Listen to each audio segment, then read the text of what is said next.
নমস্কাৰ। হয় নমস্কাৰ। হয়। অসম বিজ্ঞান প্ৰযুক্তিবিদ্যা আৰু পৰিৱেশ পৰিষদৰ উদ্যোগত গ্ৰাম বিকাশ পৰিষদৰ নগাঁৱৰ ব্যৱস্থাপনাত গ্ৰাম বিকাশ পৰিষদৰ মুখ্য কাৰ্যালয় ৰাঙলুত দুদিনীয়া কাৰ্যসূচীৰে এটি ৱৰ্কশ্বপ অনুষ্ঠিত হৈছে।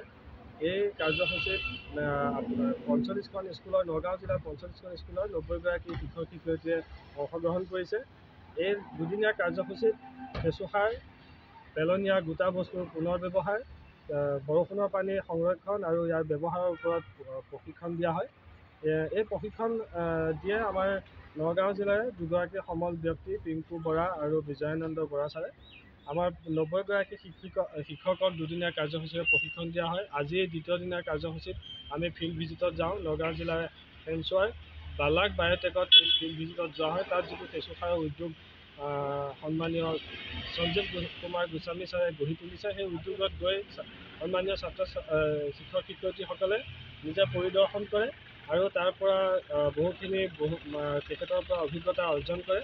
আমাৰ ইয়াৰ উদ্দেশ্যটো এটাই হ'ল যে সন্মানীয় শিক্ষক শিক্ষয়িত্ৰীসকলে প্ৰতিখন স্কুলত যি ইক' ক্লাব গঠন কৰিছে, সেই ইক' ক্লাবৰ ছাত্ৰ ছাত্ৰীসকলৰ জৰিয়তে প্ৰতিখন স্কুলতে একোটাকৈ কেঁচুসাৰৰ প্ৰকল্প গঢ়ি তোলা, পেলনীয়া গোটা বস্তু পুনৰ ব্যৱহাৰ কেনেকৈ কৰিব পাৰি তাৰ ওপৰত সজাগতা গঢ়ি তোলা আৰু বৰষুণৰ পানী সংৰক্ষণ কৰি কেনেকৈ আকৌ পিছত আমি ব্যৱহাৰ কৰিব পাৰোঁ তাৰ ওপৰত তেওঁলোকক সজাগতা গঢ়ি তোলা আৰু নৱপ্ৰজন্মক নতুন প্ৰজন্মৰ ভৱিষ্যত প্ৰজন্ম যাতে সুৰক্ষিত কৰিব পাৰোঁ তাৰ বাবে নতুন প্ৰজন্মক আমি সজাগ কৰি তোলাটো আমাৰ মূল উদ্দেশ্য।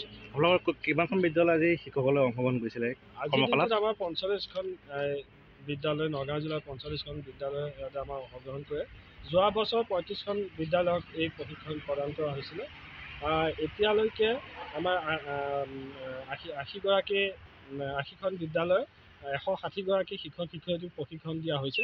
ভৱিষ্যতেও এনেধৰণে নতুন নতুন বিদ্যালয় আমাৰ লগত সংযোগ হৈ গৈ থাকিব আৰু বৰ্তমানৰ দিনত যি ৰাসায়নিক সাৰৰ পৰা প্ৰস্তুত কৰা খাদ্যই আমাৰ স্বাস্থ্যলৈ যি ভাবুকি কঢ়িয়াই আনিছে তাৰ প্ৰতি লক্ষ্য ৰাখি ভৱিষ্যত প্ৰজন্মৰ সুৰক্ষাৰ প্ৰতি লক্ষ্য ৰাখি আমি বিশেষ পদক্ষেপ লৈছোঁ আৰু ইয়াত চৰকাৰে যথেষ্ট সহায় সহযোগিতা লগতে জিলা প্ৰশাসনেও যথেষ্ট সহায় সহযোগিতা আগবঢ়াইছে। ধন্যবাদ।